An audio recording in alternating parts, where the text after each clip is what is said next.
bir türlü unutamadım. Aradan kaç mevsim geçti saydın mı? Ben seni bir türlü unutamadım. Sensizlik öyle zor, öyle zalim ki İçimde bir yerler kanıyor sanki.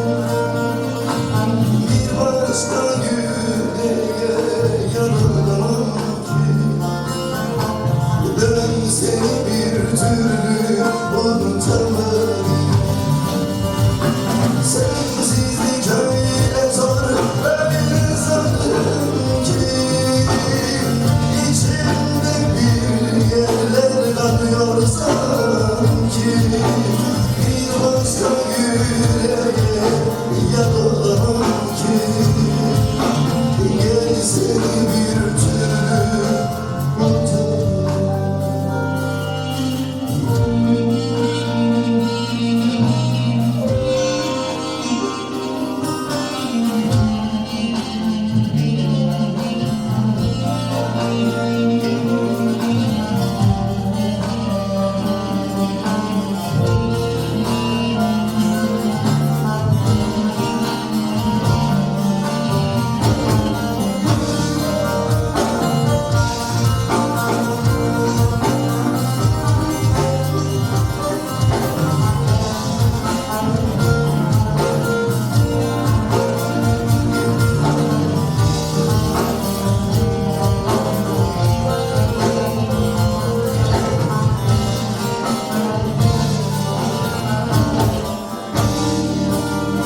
Seyran derken ey imansız, gidecek ne vardı böyle zamansız.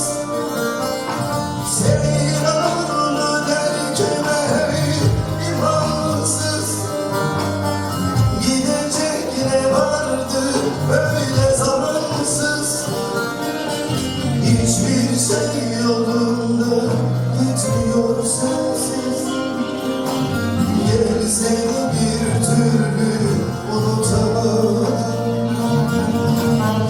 Hiçbir şey yolunda gitmiyor sensiz. Ben seni bir türlü unutamadım.